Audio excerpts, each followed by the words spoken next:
Hello, hello. Welcome to day 1542 of Connecting the Thoughts. Quote for today is very interesting. Quote for today is you are always sitting across the table from yourself. You are always sitting across the table from yourself. Feels like a mouthful, but let's dig into it layer by layer with my partner in conversation, Khadija. Thank you and welcome to the conversation, Hello. Khadija. Thank you, Ruqya, for having me here. And with then other interesting quote. Really looking forward to the conversation today. I was thinking of this when I was preparing I technology. can't hear you. Yes. Technology Yes. decided to, yeah. So technology decided to play funny with me. Even now, Yes. it's eating up my words. It happens. Yeah. So this is interesting because our quote Mhm. for today is: "You are always sitting across the table from yourself." What does this mean to you, or does it even connect with you when I say this? Actually, when you say this, I can see myself. Either it's like the person in the mirror or the person sitting across the table from you. I think all of us have that other part of us that is staring right at us and looking at us either very critically or helping us grow. It can be either ways. For a lot of people, it does work in the negative, and it is like the voice that that questions you and says that really. If you've achieved something, do you think you are the one who's achieved it? And all the negative connotations to it. But then I was thinking when you sent this quote to me, and I was thinking about this, and then Spider-Man came to my mind. That Hmm. Spider-Man is the alter ego of Peter. I think Peter is the name of the Peter actual Parker, character. yes. Yeah, Peter Parker. So he's the alter ego. So he is actually filling in the gap uh, of who Peter actually wants to be, helping True. him realize himself. So, the person that is sitting across the table from us um, can be that person. It does depend on how we feed that alter ego or that other part of us.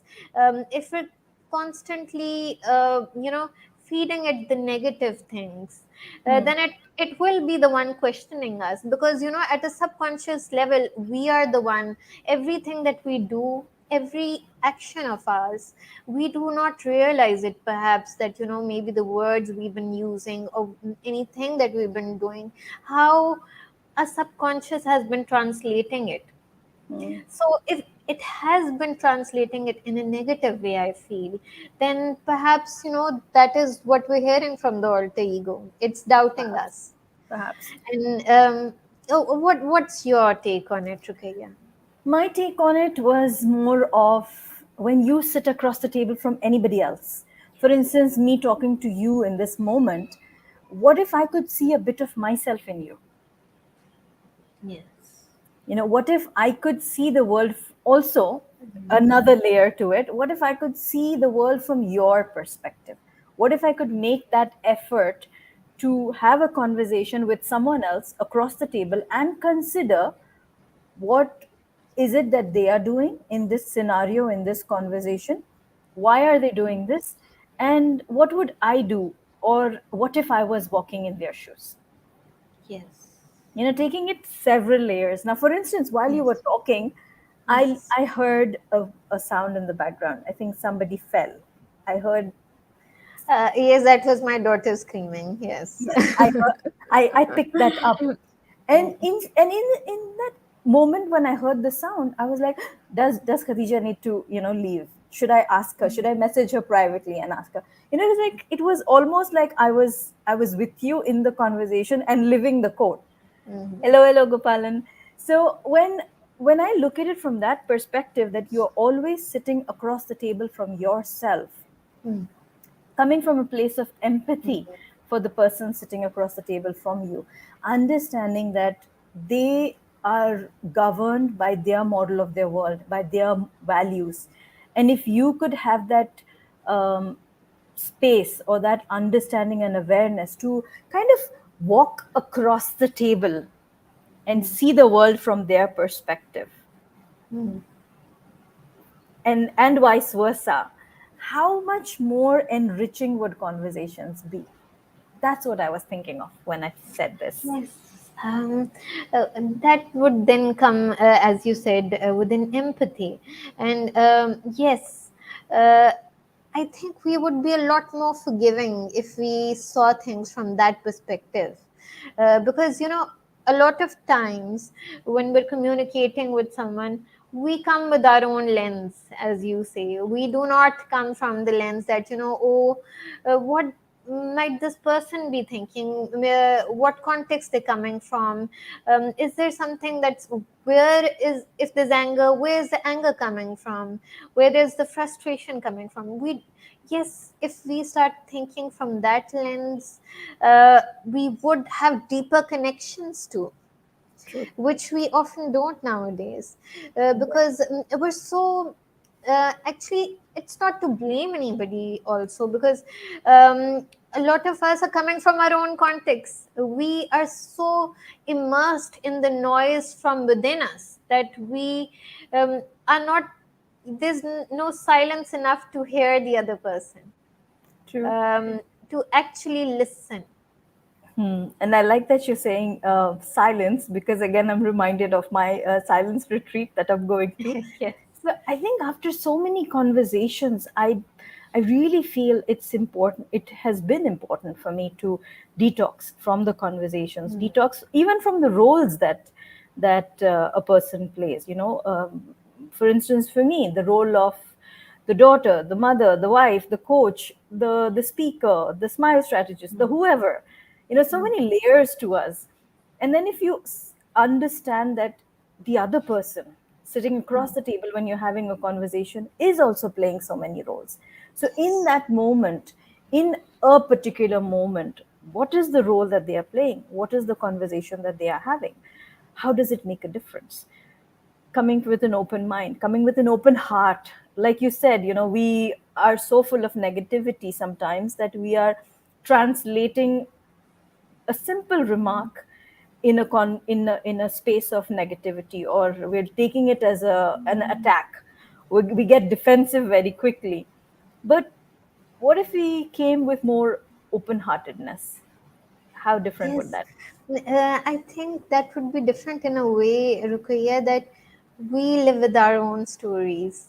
If we were to see it from that lens, from that way, we would have so many stories. be? Like, Exactly. if we, I think, uh, we'd probably spend a lifetime reading that amount of books with so many stories as we can have when we actually start um, looking at that person as a story, that Lovely. this person is a story. Yeah. Like sometimes, when the train is passing or when an aeroplane is passing, and I think to myself that how many stories are going in there. And this is how it would be, I think, if we actually sat down and listened to them and saw them holistically, as a little stepping away and seeing them as a whole story in a I love that. context. I love that. And I lit up because from growing up, we've all loved stories.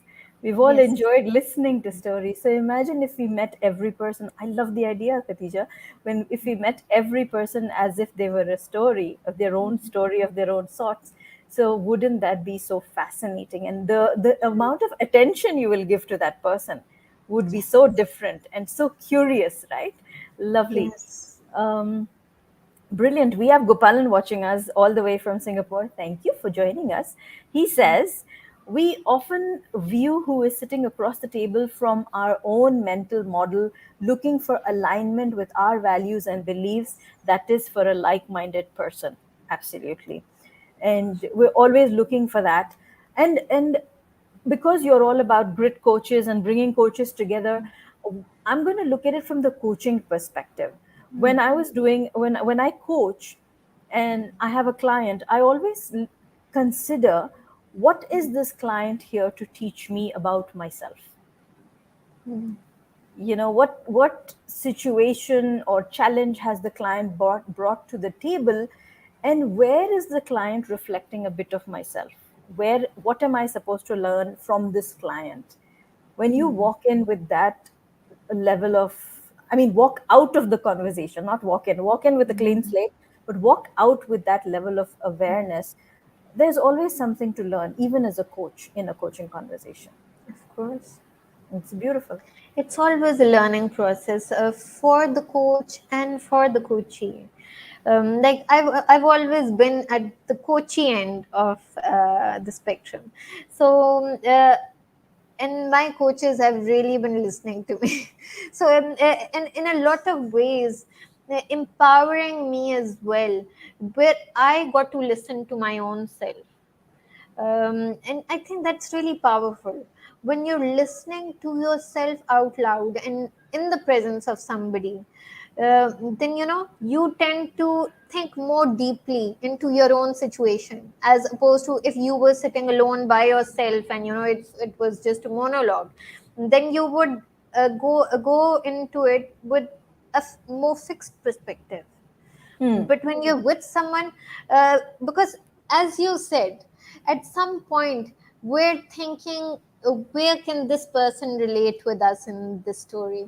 Where can we identify with them, and where can they identify with us? So I think that's how what makes coaching so beautiful, when I see that it's about your own self, and it's about the other person, and going deeper and deeper into yourself brings you up to a certain level, a level of development that I think that you cannot get to that level otherwise.